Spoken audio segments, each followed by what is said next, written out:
औलाद का ना होना अमूमी तौर पे तलाक का हमारे यहाँ सबब है, बिलखुसूस बर सग़ीर पाक व हिंद के अंदर। जब किसी के यहाँ औलाद नहीं होती तो उसको 2, 4, 5, 6 साल देखने के बाद तलाक दे दी जाती है। और बाज़ का तो ऐसा होता है कि तिब्बी नुक्स कमज़ोरी मर्द में होती है तो इसके बावजूद भी तलाक औरत को दे दी जाती है और वो मर्द बोलता नहीं है, और फिर दूसरी जगह निकाह होता है तो फिर मामला वही होता है।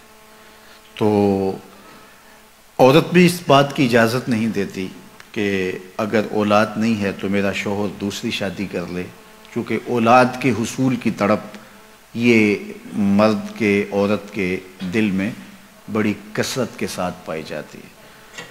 लेकिन अगर ये समझें कि अल्लाह की मर्ज़ी होगी तो हमें नसीब होगी, नहीं मर्ज़ी तो कोई बात नहीं है। अच्छा, ऐसा भी होता है कि औलाद तो हुई है लेकिन औलाद मादीना हुई है, औलाद नारीना नहीं हुई, तो औलाद नरीना ना होने की वजह से भी तलाक हो जाती। बाज़ लोग तो इतने गिरे हुए होते हैं कि बेटी के पैदा होने पे मुंह बसोर लेते हैं, चलो पहली बेटी पे तो कुछ गवारा कर लिया, और अगर दूसरी बेटी पैदा हुई है तो फिर उनके तेवर ही बदल जाते हैं। और मुझे बताओ कि औरत के लिए ये कितनी दर्दनाक बात होती है कि विलादत के लम्हे, जच्चा बच्चा दोनों के लिए मौत व हयात के लम्हे होते हैं, और उसके बाद औरत जो है वो मोहब्बत की तलबगार होती है। वो मोहब्बत उसके एहसास तकलीफ़ को मिटा देती है, और मज़ीद रवैयों की तलखी अब किस कदर उसको तोड़ती है और वो किस तरह जो है वो टूट फूट का शिकार हो जाती है। और फिर तीसरी औलाद से पहले औरत का हर लम्हे रंग बदलता है कि न जाने अल्लाह की तकसीम क्या है, और अगर अब भी बेटी होगी तो मेरे ऊपर क्या क़यामत टूटेगी। तो वो लम्हा लम्हा जो है वो अजियत से गुजरती है और दुआएं भी मांगती है कि अल्लाह करे बेटा पैदा हो, अगर अब तीसरी भी बेटी पैदा हुई तो मेरा हाल क्या होगा। और अगर उसके कानों तक ये खबर पहुंचती है कि बेटी हुई है तो फिर तो वो किसी से आंखें नहीं मिला सकती, और फिर जो दूसरी बेटे पर इतना तल्ख रवैया रखे हुए थे अब उनका रवैया कितना तल्ख होगा और कितना कड़वा होगा, और किन नफरतों का उस खातून को जो है वो शिकार होना पड़ेगा।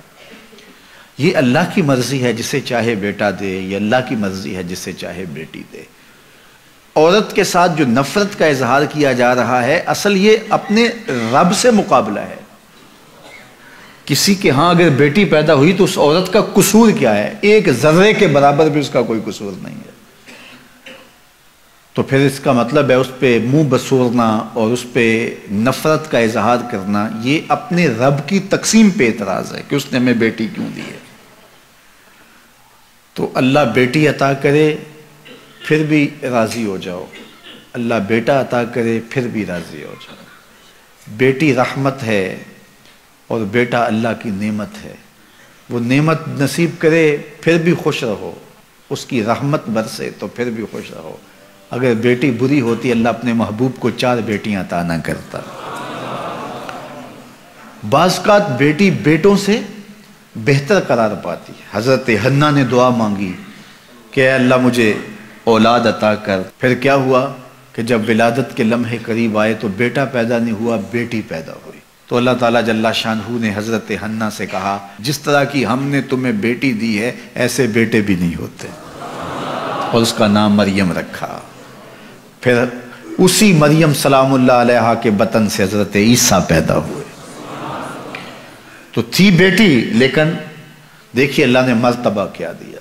तो ये तो अल्लाह को पता है कि तुम्हारे लिए तुम्हारी आखिरत की जामिना बन जाए वो बेटी, तुम्हारी दुनिया की इज्जत का सबब बन जाए वो बेटी, तुम्हारे करारे बातन का सामान बन जाए वो बेटी। बाज़ बेटों की नाफरमानी माँ बाप की सारी इज्जत खाक में मिला देते हैं, और बाज़ बेटियाँ इंसान को कहाँ से कहाँ उठा के ले जाती हैं।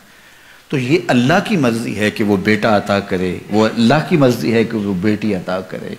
बेटे की आरज़ू हर शख्स के सीने में मौजूद है, लिहाजा अल्लाह से दुआ करे कि अल्लाह मुझे जो है वो ज़ुर्रियत सालिहा अता कर, मुझे बेटा अता कर दे। नसीब हो अच्छी बात है, और अगर अल्लाह को मंजूर नहीं तो अल्लाह को पता है कि क्या देना है इसे। हमने तो अपनी मालूमात, अपनी चाहत, अपने जज्बे और अपनी ख्वाहिश के मुताबिक मांगा, और हमें क्या अता करना है ये अल्लाह जानता है। तो उसने बेटी अता की या उसने बेटा अता किया ये उसकी मर्ज़ी है, लेकिन बेटियों के मुसलसल होने की वजह से बहू को निशाना बनाना और उसकी तदहीक करना, उसकी तजलील करना और उसको ताने देना, ये इंतहाई घटिया लोगों का काम होता है।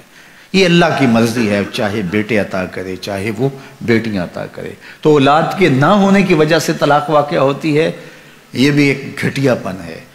और दूसरी बात कि बेटियां होने की वजह से तलाक वाक़या होती है, तो अगर कोई इस वजह से तलाक देता है तो ये तलाक देने का बदतरीन ज़रिया है। और अल्लाह ताला ऐसी शर से हमें महफूज रखे।